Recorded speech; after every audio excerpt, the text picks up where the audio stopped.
43 kilo high quality meth crystal MD drug, 260 litre से ज़्यादा chemical, अत्याधुनिक ड्रग बनाने की मशीनें।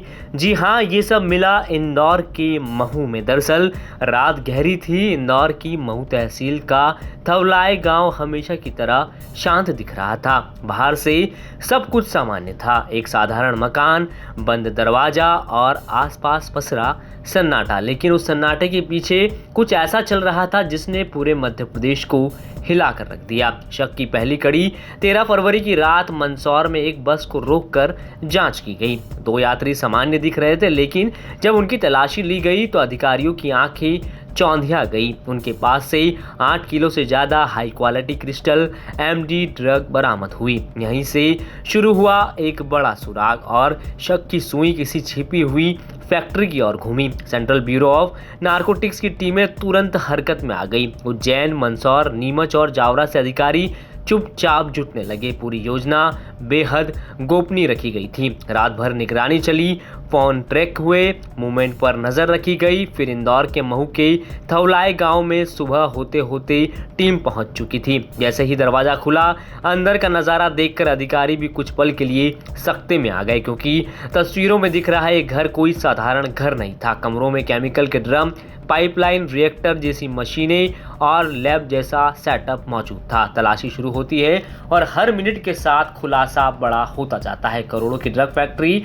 जांच में सामने आया कि यहां बड़े पैमाने पर मैथ क्रिस्टल एमडी तैयार की जा रही थी। बरामदगी ने रिकॉर्ड तोड़ दिए। 43 kilo 820 gram high quality meth crystal MD, 260 litre से ज्यादा केमिकल, अत्याधुनिक ड्रग बनाने की मशीनें। अधिकारियों के मुताबिक ये मध्य प्रदेश में अब तक की सबसे बड़ी कार्रवाई मानी जा रही है।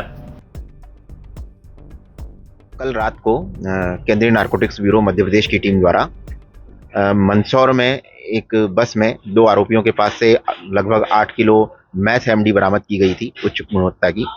उसी के फॉलोअप में पूछताछ करते हुए आज सुबह हमारी टीम खोजते हुए यहाँ पहुंची और यहाँ उन्होंने एक लैब पाई है जो अत्याधुनिक लैब है मैथ एमडी बनाने के लिए। यहाँ पर भी हम लोगों को लगभग 44 किलो मैथ एमडी मिली है और उसके अलावा हम लोगों को यहाँ पर 260 केजी विभिन्न प्रकार के केमिकल्स मिले हैं जो मैथ एमडी बनाने में प्रयुक्त होते हैं। और ये कार्रवाई अभी भी चल रही है। हम लोगों की अभी सीजर की कार्रवाई अभी चल रही है, तो आगे की जानकारी हम लोग सीजर के कंप्लीट होने के पश्चात देंगे।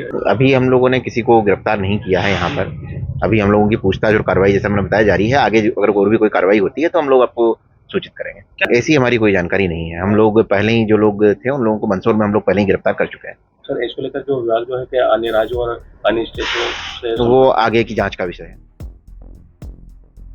अब सवाल सिर्फ एक फैक्ट्री का नहीं है, सवाल है उस पूरे नेटवर्क का जिसने धीरे धीरे मालवा बेल्ट को ड्रग तस्करी के नक्शे पर ला खड़ा किया। कभी अफीम और खेती के लिए पहचाने जाने वाला ये इलाका अब सिंथेटिक ड्रग के काले कारोबार की नई प्रयोगशाला बनता जा रहा है। मंदसौर में बस से मिली छोटी सी बरामदगी ने जिस राज का दरवाजा खोला, उसने साबित कर दिया कि खेल सिर्फ सप्लाई का नहीं बल्कि प्रोडक्शन का था, और वो भी गाँव के बीचों बीच चल रही एक हाईटेक फैक्ट्री में। अब जांच एजेंसियों के सामने सबसे बड़ा सवाल है कि ये जहर आखिर बन किसके इशारे पर रहा था, कौन लोग इस नेटवर्क को फंड कर रहे थे और किन शहरों, प्रदेशों और इंटरनेशनल मार्केट में इसकी सप्लाई पहुंच चुकी थी। फैक्ट्री का पर्दाफाश तो हो गया, लेकिन कहानी अभी खत्म नहीं हुई, क्योंकि हर बरामद केमिकल, हर मशीन और हर कॉल डिटेल अब उन शहरों तक पहुंचने वाली है जो अब तक पर्दे के पीछे थे। मालवा की इस खामोश जमीन से उठी ये कहानी शायद आने वाले दिनों में कई बड़े खुलासों की